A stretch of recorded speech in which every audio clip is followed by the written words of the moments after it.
శ్రీ గురుభ్యో నమ. నా చిన్నతనంలో నాన్నగారిని ఒక ప్రశ్న అడిగాను. నాన్నగారు, మనిషి పుట్టగానే, పిల్లలు పుట్టగానే ఎందుకు ఏడుస్తారని. దానికి నాన్నగారు ఇలా సమాధానం చెప్పారు. మనిషి పుట్టగానే మాయ అంత స్థిరంగా ఉండదు, మాయ ఇంకా ఆవహించదు. ఆ టైంలోనే సంస్కృతంలో క్యా హై అని ప్రశ్నించినట్లుగా క్యారు క్యారు అని ఏడుస్తారు. ఇది జీవి శరీరంలో పడినప్పుడు శరీరం అనే బందికానంలో చిక్కుకొని ప్రశ్నిస్తుంది లోకాన్ని, క్యా హై అని. అలా ఏడవగానే బంధుమిత్రులందరూ సంతోషిస్తారు. ఒక జీవి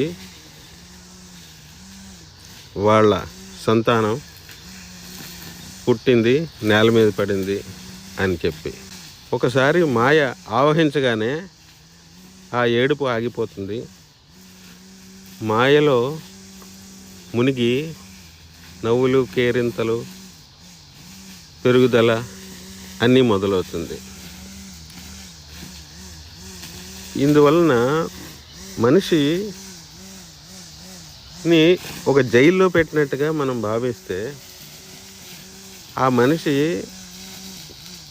దుఃఖంతో ఈ జైల్లో పడ్డానని బాధపడకుండా ఆ జైల్లోంచి బయటికి ఎలా రావాలి అని ఆలోచించి సఫలీకృతులు కావాలి. అంటే ప్రతి మనిషి నేను ఎందుకు పుట్టాను, నేను ఎక్కడి నుంచి వచ్చాను, నేను ఎక్కడికి వెళ్తున్నాను, నా కర్తవ్యం ఏంటి, నేను ఎందుకు వచ్చాను, నా ముఖ్యోద్దేశం ఏంటి అని ప్రశ్నించుకోవాల్సిన అవసరం ఉంది. లేకపోతే పుట్టడం, ఏదో సంసారం నడిపించడం, మళ్ళీ చనిపోవడం, ఇదే చక్రంలో తిరుగుతారు. ఆ ప్రశ్న ఉదయించకపోతే ఈ సంసారం చక్రంలో పడి తిరుగుతూనే ఉంటారు. ఈ ప్రశ్న కోసం నువ్వు ఒక గురువుని వెతుక్కోవాలి అని చెప్పారు నాన్నగారు. ఈ ప్రశ్నలన్నీ నేను చుట్టూనే తిరుగుతూ ఉంటాయి. ఇప్పటికి 50 ఏళ్ల క్రితం, నా 19వ ఏట నాకు ఈ ప్రశ్నకి సమాధానం గురువు ద్వారా దొరికింది. నేను ఎవరిని, నేను ఎక్కడి నుంచి వచ్చాను, నేను ఎక్కడికి వెళ్ళబోతున్నాను, నేను వచ్చిన కర్తవ్యం ఏంటి, ఈ ప్రశ్నలన్నిటికీ నాకు గురుముఖన సమాధానం దొరికింది. దాని ప్రకారం నేనుని బయటికి తీయడానికి అతి తీవ్రమైన ప్రాణాయామం సాధనలు చేసి ఒకానొక సందర్భంలో ఖేచిని ముద్ర గురుముఖత నేర్చుకుని ప్రయోగించాను. ఆ ముద్ర ప్రభావం వలన నాకు సవికల్ప సమాధి దొరికింది. ఆ సమాధి స్థితిలో నేను బయటికి శరీరం నుంచి రావడం మొదలెట్టేటప్పటికీ నాకు ఆనందంతో పాటు భయం కూడా వేసింది. నేను ఇంకా అయిపోతున్నాననే ఉద్దేశంతో ఆ భయంతో బయటికి వచ్చేసాను. దాంతో ఆ సమాధి భగ్నమైంది. ఇది తర్వాత 50 సంవత్సరాల తర్వాత యమ నియమాలన్నీ పాటిస్తూ ఆఖరి నియమమైన సమాధి, నిర్వికల్ప సమాధి నాకు సంభవించింది. ఆ సమాధిలో నేను నెమ్మదిగా కరిగిపోతూ ఆనందంతో కరిగిపోయి నేను బయటకు వచ్చేస్తున్న సమయంలో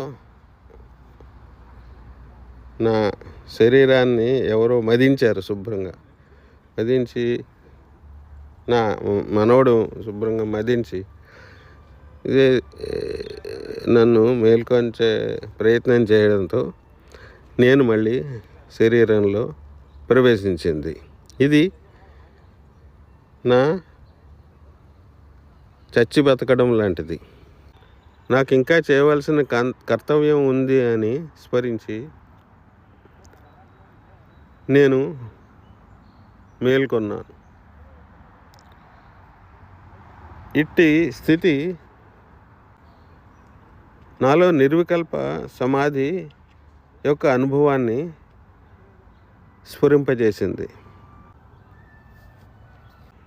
ఇట్టి స్థితి నాలో నిర్వికల్ప సమాధిని స్ఫురింపజేసింది. నేను కరిగిపోతుంటే కలిగే ఆనందం అనిర్వచనీయం. ఆ అనుభూతి మెలకువలో నిర్వికల్ప సమాధిలోనే దొరుకుతుంది. ఏమంటే ప్రతిరోజు గాఢ నిద్రలో నేను కరిగిపోతుంది, శరీరం మాత్రం మిగిలిపోతుంది. శరీరం యొక్క ఉచ్ఛ్వాస నిశ్వాసాలు మాత్రం నడుస్తాయి. మళ్ళీ మెలకువ వచ్చినప్పుడు నేను ప్రవేశిస్తుంది. ఇది ప్రతిరోజు నిద్రలో జరుగుతున్నది. కానీ నిద్రలో జరిగినప్పుడు ఆనందం ఉంటుంది కానీ అనుభవం ఉండదు. కానీ సమాధిలో అనుభవం, ఆనందం రెండూ ఉంటాయి. అందులోంచి మళ్ళీ శరీరంలోనికి నేను ప్రవేశించడం ఇష్టగించరు. అతి బలవంతాన ప్రవేశించడం వలన నేను ఇలా మాట్లాడగలుగుతున్నాను. ఒకసారి నేను శరీరం నుంచి బయటికి వెళ్ళిపోగానే శరీరం జడమైపోయి ఎక్కడ ఉంటే అక్కడ పడిపోతుంది. దానికి స్పృహ ఉండదు. నాకు అతిపెద్ద దెబ్బ తగిలింది తలకి అలా పడిపోవడం వలన. అయినా నాకు నొప్పి ఏమాత్రం తెలియలేదు. ఆ ఆనందం అలాగే నిలిచే ఉంది మళ్ళీ నేను శరీరంలోకి ప్రవేశించేదాకా. వివేకానందుడి జీవిత చరిత్రలో నేను ఒకసారి చదివాను. రామకృష్ణ పరమహంస శక్తిపాతం ఇచ్చినప్పుడు వివేకానందుడు ఇటువంటి అనుభూతే పొందారు. ఆ తర్వాత వివేకానందుడు రామకృష్ణ పరమహంసని కోరగా, అది నేనిచ్చిన శక్తిపాతం వలన నీకు సహజంగా ఉండదు, కానీ నీకు నువ్వు సాధన చేసి అది ఆ సమాధిలోకి ప్రవేశించడం నేర్చుకోవాలి. అది ఒకసారి జరిగితే అప్పుడు జరిగే ఆనందం ఎవరు వర్ణించలేరు. దాన్ని నిరంతరం సాధనల ద్వారా అట్టి సమాధుల్ని వెంట వెంటనే అనుభవించడానికి ప్రయత్నించాలి. అది సహజ సమాధి పొందేదాకా కృషి చేయాలి అని రామకృష్ణ పరమహంస చెప్పారు. నా జీవితంలో మొదటి శక్తిపాతం 19వ ఏట జరిగితే రెండవ శక్తిపాతం 69వ ఏట జరిగింది. అంటే 50 సంవత్సరాల గ్యాప్ వచ్చింది. ఇది శరీరానికి ఏ రుగ్మతి లేని కారణంగా సహజంగా జరిగిన పతనం మూలాన ఎన్ని ప్రయోగాలు చేసినా, ఎన్ని టెస్టులు చేసినా శరీరానికి ఏ రోగము కనిపెట్టలేకపోయారు. జగమెరిగిన వారికి జంజమేళ అన్నట్టు దేహం దేవాలయం అయితే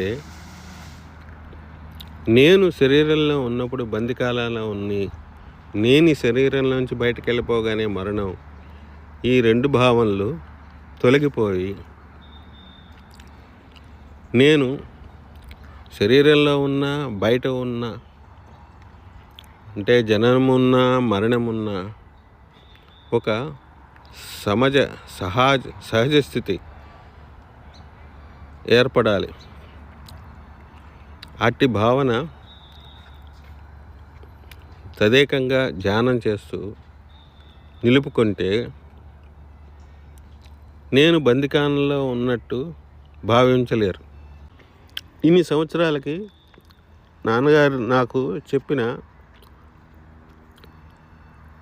అట్టి జైలు జీవితం విడుదల అనే మాటలకి అర్థం పూర్తిగా తెలిసినట్టయింది. అలాగే ప్రతి మనిషి శరీర పటుత్వం ఉన్నంతప్పుడే తీవ్ర సాధనలు చేసి నేను అనే విషయాన్ని తెలుసుకోగలిగితే అవసాన సమయంలో ఇట్టి సాధనలు చేయడానికి ఓపిక ఉండక ఇబ్బంది పడుతుంది.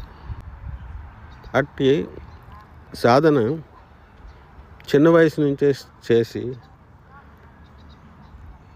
సమాధి యొక్క విలక్షణాలను సహజ సమాధి, నిర్వికల్పక సమాధి నుంచి పెంపొందించుకోవాలని నా ఆకాంక్ష.